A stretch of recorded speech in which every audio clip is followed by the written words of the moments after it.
Salve, salve família vascaína, um grande abraço para todos vocês nessa quarta-feira do dia 10 de setembro de 2025. Dentro desse vídeo nós iremos voltar a falar sobre Vasco, porque a data FIFA é lamentável, né? Só serve para a gente ver esse vexame aí que foi a seleção da CBF ficar em quinto colocado numa eliminatórias da Copa do Mundo fraquíssima, aonde que a Argentina foi disparada a principal. Mas estamos de volta para falar de Vasco. E amanhã é o dia D, em busca da semifinal.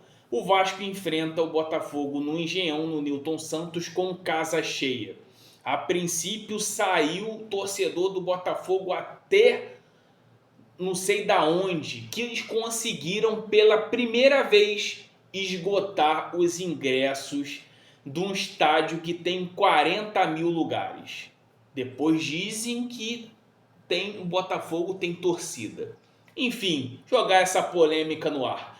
O Vasco enfrenta e agora, depois com essa data FIFA, a responsabilidade total será de Fernando Diniz, porque a diretoria, mal ou bem, trouxe peças, trouxe opções no banco de reservas para que o Fernando Diniz possa fazer esse trabalho. Enfim, vamos estar falando aí sobre a expectativa que o Vasco agora tem nesse restante da temporada. Agora não tem mais parada para a data FIFA, agora é a Vera, de 3 em 3 dias. Poucamente o Vasco vai conseguir ter uma semana cheia, só se for eliminado amanhã da Copa do Brasil, que aí sim terá semana cheia só disputando o Campeonato Brasileiro, mas esperamos que isso não aconteça. Antes disso, galera que estiver assistindo por esse vídeo, deixa o seu like, dá aquela fortalecida pro amigo, deixa o seu comentário também, que é muito importante. Além disso, hype o nosso vídeo. Tem uma opção aqui de hypar se você estiver assistindo pelo celular. Dá aquela moral pra gente, faz com que o YouTube divulgue mais e mais o nosso canal, os nossos vídeos. Vamos lá, galera. O Vasco enfrenta o Botafogo. E a gente sabe muito bem que o primeiro jogo em São Januário teve muita polêmica, muito por conta da questão da arbitragem. Mas o Vasco agora com essa parada da data FIFA tenta rebuscar, tenta trazer algumas soluções para que Fernando Diniz consiga dar um padrão melhor tático, um padrão melhor técnico e principalmente fisicamente o time consiga performar. Tem voltas importantes, o Paulo Henrique volta depois dessa lesão muscular que ficou de fora dos últimos jogos. Você tem ali o Tietê, que vai entrar no lugar da lesão do Jair, que foi uma lesão grave, que praticamente o Jair vai perder a temporada. E você tem ali o Barros, que conseguiu ganhar solidez nesse time titular. Mas de contrapartida tem algo que vem preocupando bastante o torcedor do Vasco, que é o setor defensivo. Hugo Moura e Lucas Freitas serão mantidos como a dupla de zaga.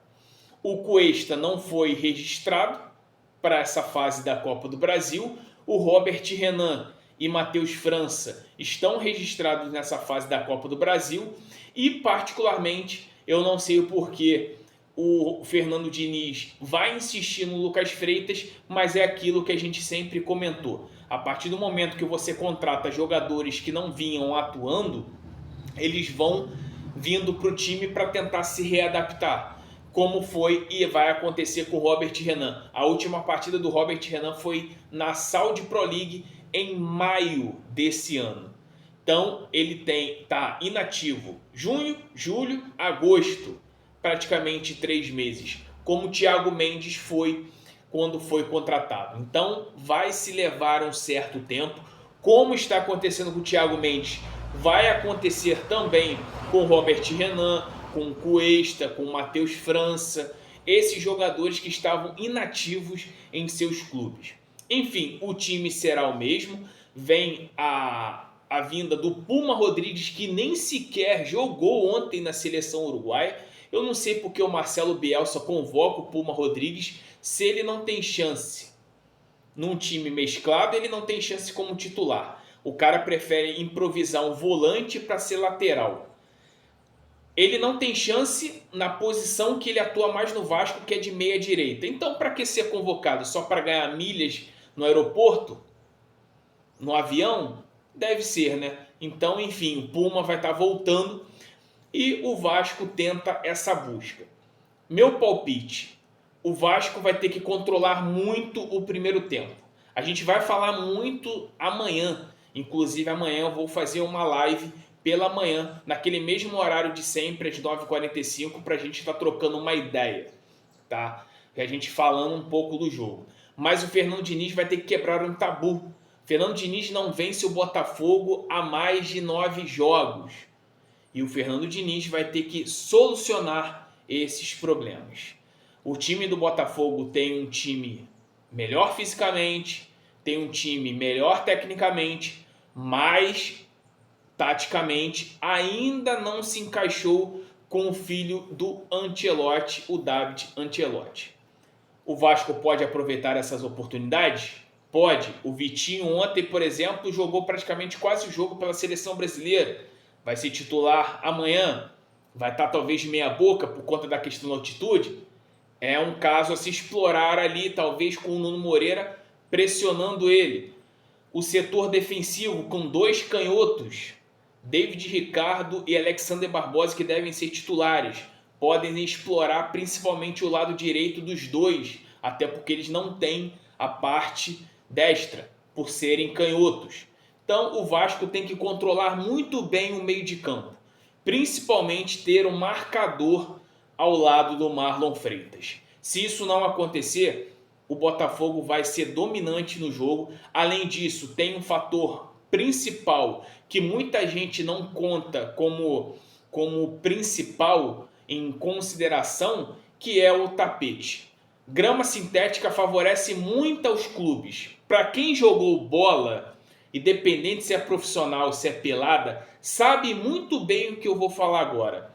A grama sintética faz uma total diferença da grama natural. Em que sentido? Do jogo correr mais rápido, do jogo ser mais dinâmico, de o time que tem o primor da experiência da grama sintética sabe aproveitar os caminhos do campo, diferente de uma equipe que só joga na grama natural, e mesmo assim uma grama bem irregular como é a de São Januário. É um fator principal para ser eliminado ou classificado? Nós não sabemos, mas que faz um fator muito importante para o Botafogo, faz. Isso aí não vai ser eu que vou falar, é só ver os especialistas do futebol que falam em relação ao comparativo entre grama sintética e grama natural. E para quem jogou bola, independente se é pelada ou não, sabe muito bem que existe uma grande diferença de ritmo de jogo entre a grama sintética e a grama natural. Mas esperamos que isso não seja o fator principal para esse clássico. Mais uma vez, a torcida do Botafogo saiu da tumba para poder encher o Engenhão por mais de 40 mil lugares, até que enfim a torcida do Botafogo conseguiu fazer isso. Eu achei que nunca ia ver na face da terra a torcida do Botafogo encher o Engenhão, mas eu só acredito vendo na hora que começar a colocar lá as imagens do Engenhão e começar a bola a rolar, se realmente aquele estádio de 40 mil lugares será lotado. Para você ver que o Vasco, nessa draga no futebol, se o Vasco tivesse um Engenhão, seria 40 mil ou até muito mais do que 40 mil de lugares fechados, sem nenhum lugar disponível. Para você ver o quanto que é a massa da torcida do Vasco. Infelizmente, as pessoas que estão lá dentro não sabem a grandeza desse clube. Enfim, esse é o nosso vídeo aí, só apenas para trocar uma ideia, para bater um papo com você e falar algumas situações. Conto com a sua participação para deixar o like, se inscrever em nosso canal também é importante, ativa o sino de notificações, deixe aqui o seu comentário, compartilhe em grupos de WhatsApp, Facebook, Telegram, Instagram e muito mais, Twitter. E além disso, mais uma vez, não vai custar nada para você.